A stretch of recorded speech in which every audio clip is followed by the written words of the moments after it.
Bienvenidos a Vida para Todos, desde San Isidro del General, Costa Rica. Abre tu corazón a las maravillosas verdades que hay en la Biblia, que la exposición de su palabra te otorgue luz y vida. Ahora disfruta, aplica y comparte esta reflexión con tus familiares y amigos. Con ustedes, el pastor Federico Núñez. Muy buenas tardes, queridos amigos, que el Señor les bendiga. Bendiciones para todos los que nos están viendo en este momento. Les saludamos desde aquí, desde San Isidro, San Isidro del General, Costa Rica. Pastores Federico y Flor Núñez con ustedes. Un momento muy grato compartir con ustedes. La palabra en esta tarde está en Ezequiel capítulo 20, versículo 37, y dice así: Así como el pastor selecciona sus ovejas, también yo los haré pasar a ustedes bajo mi vara, y los seleccionaré para que formen parte de la alianza. Vuelvo a repetir el texto porque es corto. Dice: así como el pastor selecciona sus ovejas, también yo los haré pasar a ustedes bajo mi vara, y los seleccionaré para que formen parte de la alianza. Quiero hablarles en esta tarde acerca de pasar bajo la vara de Dios. Cuando el profeta Ezequiel está dando este mensaje, está dando esta palabra, en esta ocasión Israel está en el exilio. Cuando los jefes, en el exilio ya en Babilonia, cuando los jefes del pueblo vinieron a consultar a Ezequiel, el profeta, en medio de ese pueblo, la respuesta del Señor en cuanto a la consulta le dice a Ezequiel que le conteste, pero que esa pregunta es impertinente, ya que la historia por la cual estaban cautivos realmente los condenaba. Sus hechos de rebeldía, sus continuas y permanentes prácticas de idolatría, son suficiente razón para que sepan por qué estaban en cautiverio. Ahora, podríamos decir, como dice el dicho, el pasado te condena. Veo que a veces decimos a algunas personas, lo que hiciste, lo que estás pasando es producto de lo que hiciste, ¿no? Es decir, a Israel en este momento lo que le estaba sucediendo, lo que le estaba aconteciendo, no era otra cosa que la razón por la que habían pasado tanto tiempo de desobediencia, tanto tiempo de idolatría y prácticas que Dios detestaba. Ahora, la historia del pecado de Israel es extensa, es larga, ¿no?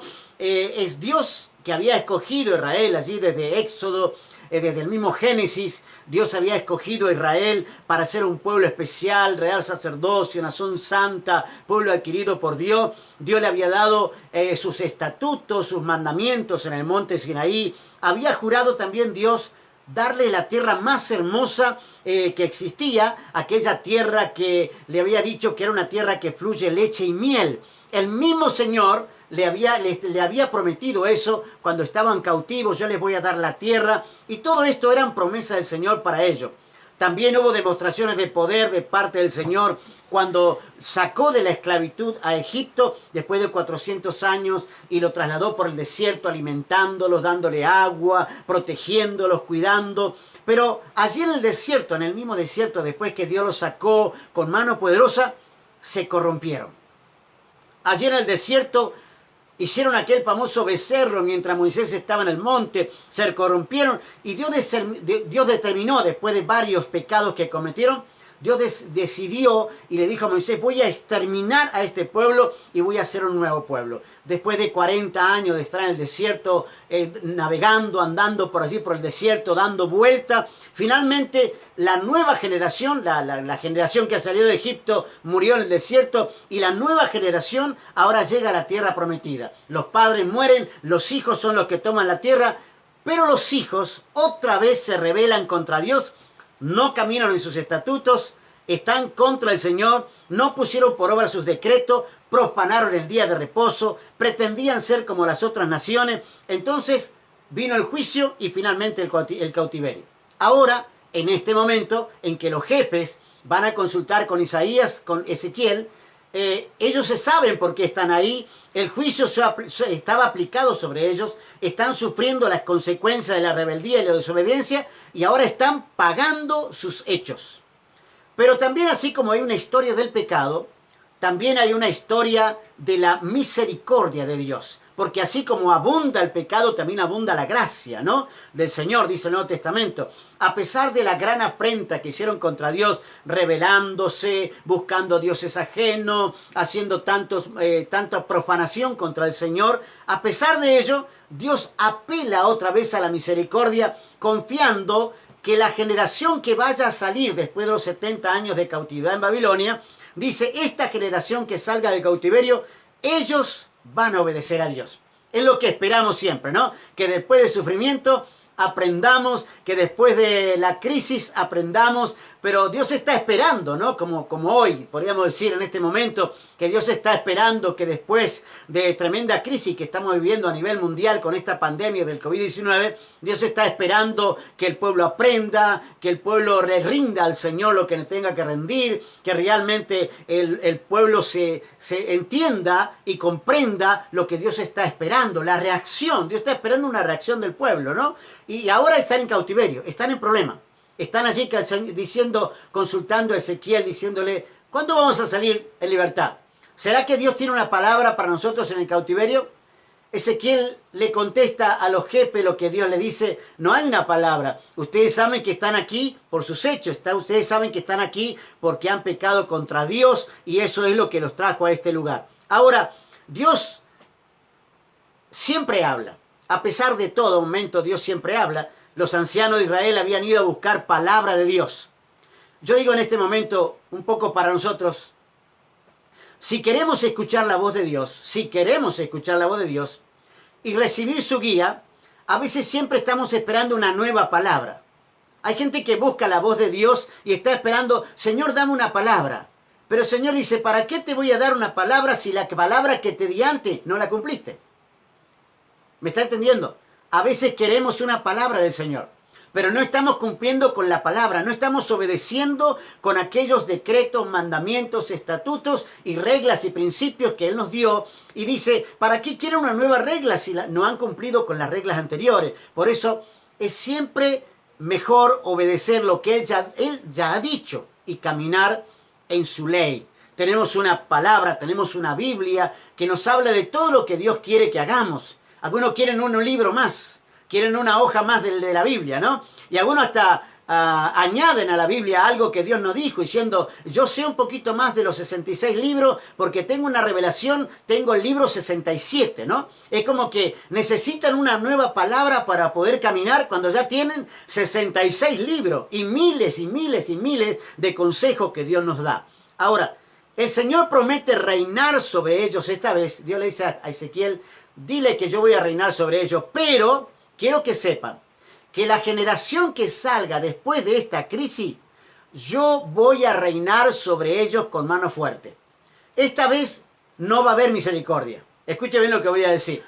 Cuando salga de la crisis, dice el Señor, ya no habrá misericordia. Yo voy a reinar con brazo fuerte y extendido. Es por eso que Ezequiel dice en 20:37, así como el pastor selecciona sus ovejas, también yo los haré pasar a ustedes bajo mi vara. Escuche bien, bajo mi vara, y los seleccionaré para que formen parte de mi alianza. O sea, diríamos hoy, para entrar al reino hay que pasar por bajo de la vara de Dios. Y uno dice, qué duro que es el Señor, ¿no? Es que Dios promete corrección, pero también promete pacto. El modismo de la palabra bajo mi vara viene de la costumbre del pastor que está parado a la entrada del redil y usa su vara para contar, para examinar y para clasificar a las ovejas. Es decir, el pastor se para en la puerta del redil con su báculo de pastor y entran las ovejas, entra la grey, diríamos, ¿no? Entra la grey y él está separando a los piadosos de los impíos. Él está separando a los pecadores de los que son santos. Él está separando a los profanos de aquellos que realmente están ajustando su vida con el Señor. Esto es lo que dice la palabra. Yo quiero que pasen bajo mi vara. Así que prepárate para pasar bajo la vara del Señor. Ahora, quiero explicar un poquito para qué se usaba la vara antiguamente. La vara la usaban los reyes, un báculo. Los reyes usaban un báculo y esa vara representaba la autoridad del Señor. La vara también representa guía y disciplina. Esa es la historia, ¿no? No tenemos que olvidarnos que a Moisés le fue dada una vara. ¿Recuerda usted la vara que tenía Moisés? aquella vara que se convirtió en serpiente, que él tomó de la cola y se convirtió en vara, en un palo nuevamente. Dios le dijo a Moisés en Éxodo 4:17, no te olvides de llevar contigo esta vara que yo te doy, porque con ella harás señales milagrosas. Dios le dijo a Moisés, no te olvides de llevar contigo esta vara, porque con ella harás señales milagrosas. Ahora, la vara de Moisés era para hacer señales y para que el pueblo crea que Dios había enviado a Moisés. No hay que olvidar que el pueblo había rechazado a Moisés en primera instancia, luego Moisés se fue al desierto 40 años. Cuando regresó, ¿por qué habrían de creer en la misma persona? Entonces Dios le dice, yo te voy a dar un elemento que te va a servir, que va a representarme a mí. Cuando uses esta vara, yo te voy a acompañar, yo te voy a apoyar. Ahora, escuche bien, solo a Moisés le fue dada la vara. Es decir, Aarón, que hablaba por Moisés, que era la boca de Moisés, Aarón no tenía una vara. No había varias varas para los jefes de Israel. La única vara con autoridad que Dios le dio en el Antiguo Testamento se la dio a Moisés. Solo Moisés tenía la vara. ¿Por qué? Porque la vara era una figura, una sombra de lo que vendría después, ¿no? Es un tipo de lo que viene. Esa vara representa la palabra de Dios y su respaldo sobre ella. Moisés no tenía poder. La vara no tenía poder. Lo que tenía era que Dios respaldaba tanto al hombre como al hombre que tenía la vara. Podríamos decirlo aplicando a este tiempo, que Dios respalda al que tiene la palabra, al hombre de la palabra y al que tiene la palabra. Dios respalda su palabra. Es decir, Dios le dice a Moisés, yo voy a respaldarte con autoridad y la vara va a ser la señal de que yo estoy contigo. ¿Saben cuál es la señal que Dios nos dice que está hoy con nosotros? La Biblia, la palabra de Dios. Es la palabra profética más segura y la palabra más poderosa que hay. Cuando nosotros la damos, cuando nosotros mencionamos la palabra, estamos mencionando una palabra poderosa, pero no es que la letra o la hoja o el libro tenga autoridad, sino que Dios respalda lo que dice el libro. Lo que dice el libro es palabra del Señor. Ahora, Salmo 23, versículo 4, dice, aun si voy por valles tenebrosos, aunque vaya por valle de sombra de muerte, dice, no temo peligro, porque tú estás a mi lado. Y luego dice, tu vara de pastor me reconforta. Tu vara de pastor me reconforta. Han leído seguramente esto en el Salmo 23, ¿no? Ahora, la vara física, imagínense, la vara física nos reconforta, porque la vara física era para pegar a las ovejas, para enderezarla, para traerlas al redil, para quebrarle la pata a la que era arisca, para traerla del lugar o sacarla de un pozo. Para eso era la vara. Pero la vara espiritual es la que reconforta. Por eso es que el salmista dice, tu vara me conforta. No estaba hablando del palo. No estaba hablando de la vara que servía para guiar las ovejas. Estaba hablando espiritualmente de la vara que representa la palabra de Dios, la vara. Y vamos a ver por qué esto más adelante. Ahora miramos un poquito lo que dice Salmo capítulo 2, versículos 7 al 9. Yo proclamaré el decreto del Señor. Tú eres mi hijo, me ha dicho. Hoy mismo te he engendrado, pídeme y como herencia te entregaré la nación. Un texto para nosotros conocido. Y le dice luego, tuyo serán los confines de la tierra, las gobernarás con puño de hierro, las harás pedazos como a vasija de barro. Esto dice Salmo capítulo 2, versículos 7 al 9. Dice el Señor, Dios dice en esta palabra que le va a dar al Hijo, escuche bien, le va a dar al Hijo la autoridad sobre todos los confines de la tierra para que Él gobierne con vara de hierro. Si fuera una vara física, sería que Dios le dio al Señor una vara, un palo para que le pegue a todo el mundo. No, no es así. Dios le está dando la palabra para que gobierne a todo el mundo. Dios le da a su Hijo la autoridad eclesiástica para gobernar, para juzgar naciones con vara de hierro. Es decir, en otra palabra, podríamos decir un poco como decía Pablo, que Dios le da a Jesús toda autoridad. Los fariseos entendían esto porque los fariseos decían, Jesús enseña con una autoridad inaudita, es decir, estamos sorprendidos con la autoridad, el que él tenía la vara del Señor, él tenía la palabra del cielo, ¿no? Juan 17, 1 al 3 dice, escuche, después de que Jesús dijo esto, dirigió la mirada al cielo y oró así. Jesús ora de esta manera, Padre, ha llegado la hora, glorifica a tu Hijo, para que tu Hijo te glorifique a ti, ya que le has conferido autoridad sobre todo mortal. Escuche bien, la autoridad, la vara de Dios, el poder de Dios, la palabra de Dios le es dada al Señor, se le confiere autoridad sobre toda criatura sobre este mundo. ¿Para qué? Para que Él les conceda vida eterna a lo que le has dado. Y luego dice, y esta es la vida eterna, que te conozcan a ti. ¿Saben para qué sirve la vara? ¿Saben para qué sirve la palabra? Dice, tienes que pasar por debajo de la vara. ¿Para qué? Para que conozcas a Dios. Es la palabra la que nos conduce al reino. Es la palabra la que nos hace entrar al conocimiento de la verdad. La Biblia dice, dice, conoceréis la verdad, conoceréis la vara, conoceréis la palabra de Dios, la verdad os hará libre. Y dice, entonces conocerán al Señor. Cuando conocemos al Señor es porque hemos pasado debajo de la vara.